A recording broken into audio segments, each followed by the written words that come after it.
Welcome back to Channel Water. Today we're going to talk about some misconceptions about consciousness and how we should expect it to operate. And just because we're talking about such a sensitive subject, I want to start with saying I personally don't belong to anything that is smaller than the whole body of water.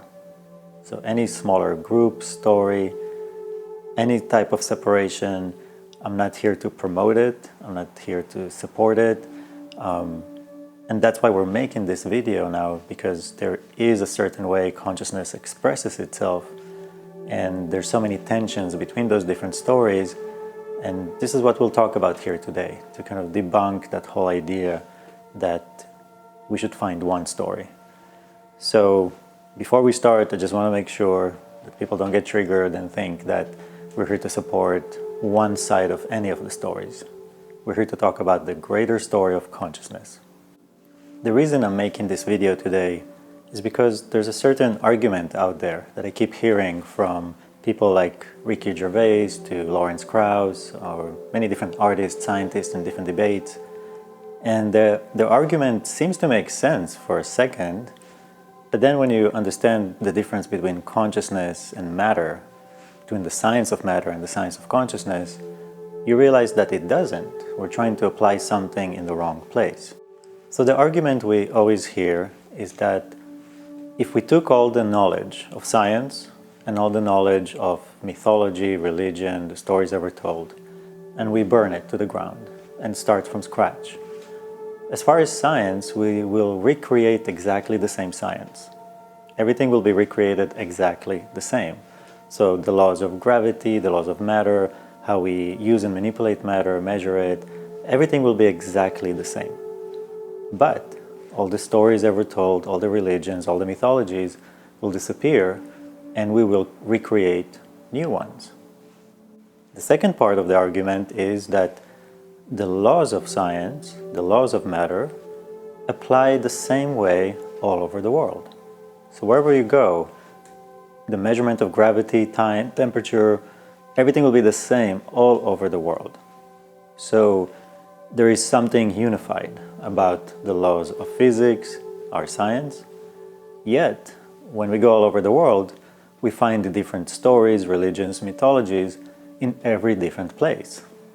So there's a certain idea that A, the fact that we have so many different stories means that they're not true, and B, that if we erase all of them and recreate them from scratch, they won't be the same. They'll be completely different stories. So the argument seems to be that we shouldn't believe to any story. They don't have any validation because they don't repeat themselves in the same way across the world, and that if they disappear tomorrow, they won't come back in the same manner, in the same way, while the laws and all of our investigations into science, we will recreate it exactly in the same way. We'll receive the exact same results. Doesn't matter where we are, doesn't matter when we are.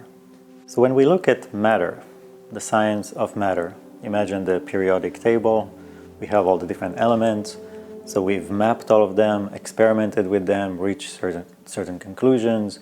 We know how they will behave in different conditions. We know what to expect. We know how to use them. And we know that we'll receive the same results all the time. And we count on that. So for example, if we have a bridge, we can calculate exactly how much weight it can carry, for how long, and when we'll have to fix it, repair it. We know exactly everything we need to know about the materials and the forces that are used. Now, the mistake that people make is that we try to take the same logic and apply it to consciousness, to living matter. And this is where we get into trouble. This is where things don't work exactly the same way, and our expectations are put in the wrong place. The main difference between matter and consciousness is that consciousness experiences. Consciousness is the one that experiences. And right now we have infinite sensors and infinite hands and eyes, infinite plants, animals, bacteria, all over the world. All of them are experiencing, recording, sending information back, and even the ocean itself is experiencing. So consciousness is the one that experiences, the different conditions in different sites all over the world and the universe. And then also in many different scales, from water itself to the cellular level, molecular level, plants, animal, people. We have so many different levels and layers of experience. When you have so many experiences from so many different point of views, with so many different sensors, you get a lot of different inputs, a lot of different stories told from each point of view. All the different stories, all the different accounts are built up as the evolution builds up from the ground up, even before we had human beings. There are memories and accounts told and stories told from the point of view of water itself experiencing this planet, to the cellular level, up to the plants, animals, and to us. And all those memories, all those stories are carried on. And sometimes we can even tap into those stories and those memories. But then you try to make sense of them with human language through the human story. And that's when you get the fantasy, the mythologies, stories that sound not logical to a human being, to the human experience, yet somehow some of them are similar from across the world. Some of them make sense to a certain level in a more intuitive way, not so much the literal way. So if anything, it's up to us to decode the different stories and the different accounts and memories from all the different levels, from all the different scales and different time in the evolution of life on this planet. So just like we have thousands of recipes for how to make bread from all over the world, in the same way we have thousands of stories about gods and stories told. Each site and each place around the world affect our experience and affects our recipes. And there's no bread that is better in one place or another. There's no story that claims to be more true than another. All of them are stories, memories, recipes of the site where people were, where that experience was experienced. So we're not looking to find one story that is the true story, the true account that will fit everywhere and everyone around the world. That's not what it is. It's like trying to say that one person's diary will be the next Bible for everyone. So we also see it with people that believe in stories and mythologies. They can choose and pick and switch, and it's not about trying to prove one story to be the right one. And people that try to do that, they're on the other side. They're having their own illusion from the other side. So whether you say no story is true or one story is true, both of them are doing the same thing. Both of them are denying consciousness from having this infinite experience in infinite amount of sites with infinite amount of sensors. So expecting to get different stories is the correct way. Expecting to, or more to say, respecting all the different accounts, respecting each individual experience and memory is the right thing to do. To allow them to have that space, to have that account. There's a beautiful dance here between consciousness and matter, between consciousness and the site where it experiences life, that creates diversity, that creates different languages, songs, music, stories, food, cultures, governments, religions. All of those things are the evidence that consciousness is creative and experiencing. It's something that is actually site-specific. Opposite of matter. Matter will always be the same everywhere you go. We proved that. We know that iron, copper, diamond, whatever elements you take and however you use them will be exactly the same all over the world and even in space. Yet the experience of consciousness is exactly the opposite. Will never be the same and is also not predictable. So with matter we expect it to obey us. expected to do as we measured and proved that it will behave a certain way. We expect that. With people, animals, plants, with consciousness, your expectations are going nowhere. Each individual, each point of view is a completely different point of view. And we all agree that it will be horrible if we told everyone to have the same experience, to have the same conclusions, to not give their personal accounts, to not create their own stories. Have you been online lately? We have one internet. It's made out of matter, whether it's the cables, servers, antennas, Wi-Fi. All of those things, that's the fruits of science. But there's a user, and there's content that's being made. And that doesn't obey any laws, other than the laws that we put on ourselves, whether it's freedom of speech, and we don't allow hate. So you can see how there's two things. You always find the hardware, the software, and the user. And we are that conscious user that is making stories, creating stuff. And it's infinite. Within each section, you have infinite, especially I can see that in the art world. There's no one kind of sculpture, one kind of painting, one kind of photography. In each section, it's infinite. And no two people will create the same thing. We actually don't appreciate it when two people create the same thing. And this is where it's funny when you have a writer, a comedian, that copyrights his jokes, claiming that he expects everyone around the world to tell the same story in order for it to prove that consciousness exists, or to prove that a story is correct rather than the other ones. I cannot tell his jokes. Or for a scientist that patents his creation. We invent something, we patent it, we control it. It's mine. I made it. I'm going to benefit from it. You make your own. So, yes, we do have all the benefits of science to be able to record this, broadcast, communicate this to you.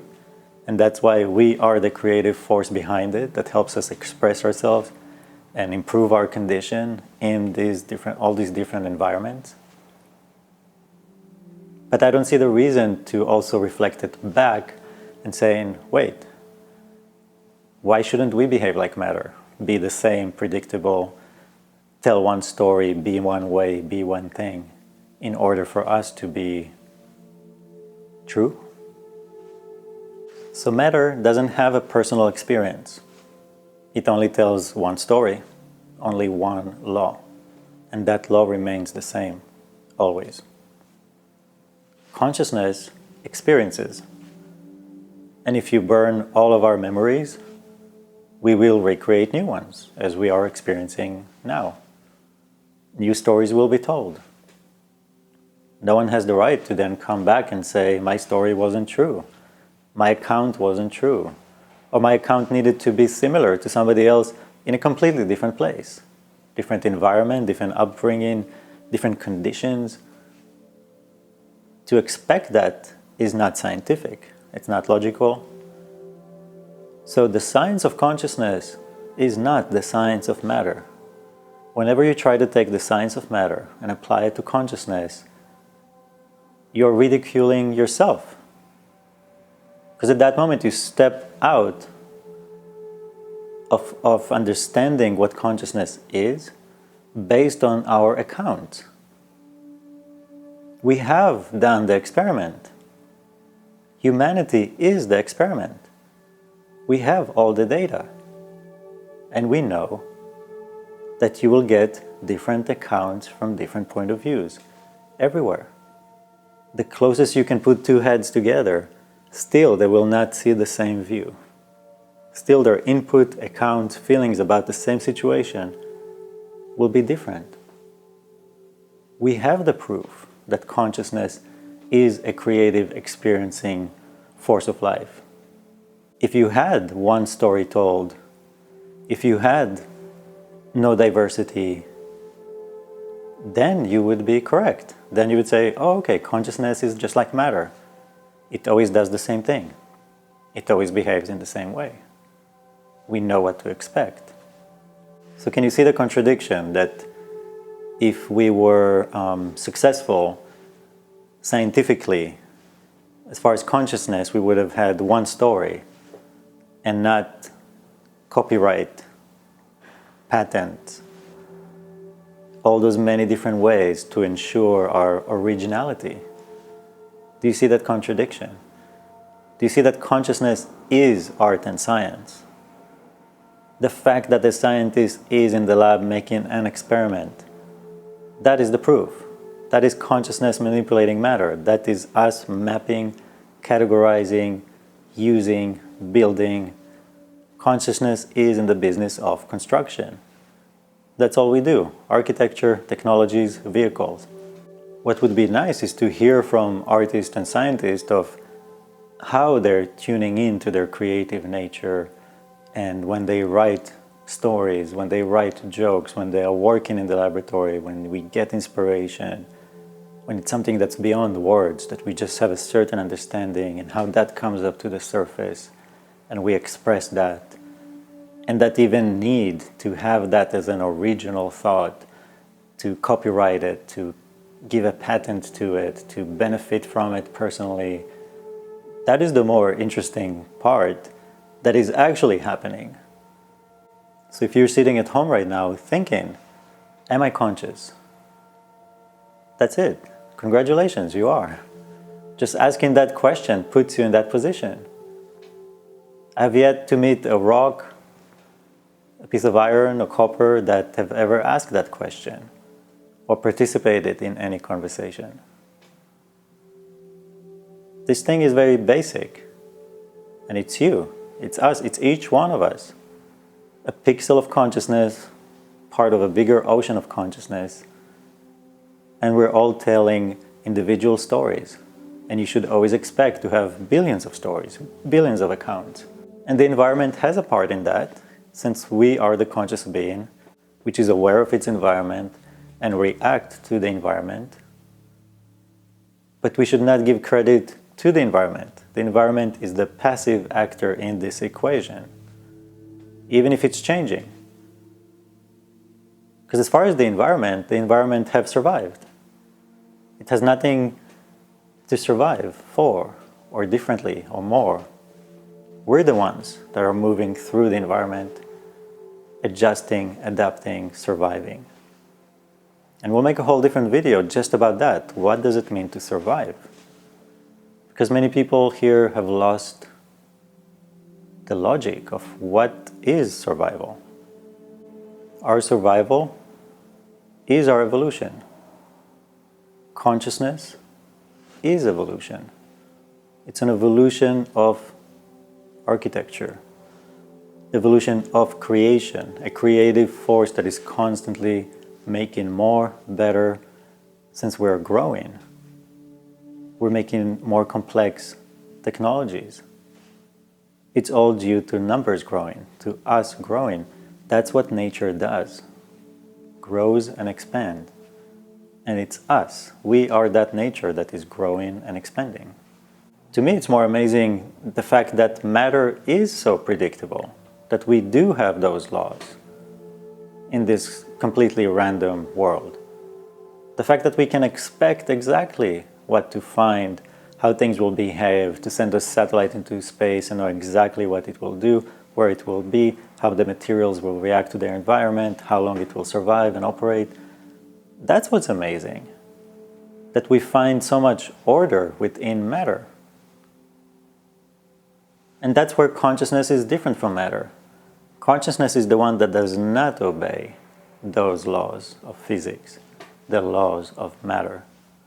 And maybe that's how it came to be, by disobeying those laws and becoming the water in that sense. And one part that I want to remind you is that the world of science does not have the tools to measure consciousness. Please show me. What are the tools, the increments? How are you studying consciousness? Because we are. That's what art, philosophy, psychology, that's what all of that world, music, dance, it's infinite. That is the study of consciousness, the expression of consciousness. Science is the study, expression of consciousness. Consciousness is the one doing the study. So to say that now I can turn the same tools that I measure matter with and measure myself, I don't see that happening. So please be clear about that. Whenever a scientist tells you you are not conscious, consciousness doesn't exist. Consciousness arises from the brain. There is zero proof of that. We know exactly what the brain does as far as operating this vehicle, but we know that consciousness exists before the brain. There's plants and animals without a brain that are conscious, that do react to the environment, not in an automated way, in a creative way. So that part is really important, not to fall into that trap. And at the same time, like I said, it's from both sides. Not to fall in the trap that there's one story that is true, that there's somebody's account and memory from one place where you've never been to that is the true story forever and ever. Consciousness experiences continuously in the present, in the now. And you are conscious. This is your experience, your account, your memory, and your input into the bigger ocean of consciousness. I will make another video where I explain exactly what are the human cells and why we came out of a certain type of separation and what we're building up towards. And then we can see how there is a future of singularity, there is a bigger network we're building where we'll be fully connected, still experiencing from different point of views, but as one. And that's really the greatness of consciousness, its fractal nature that is not dependent on scale. So I'm excited about making that video. Thank you for watching. We'll see you soon.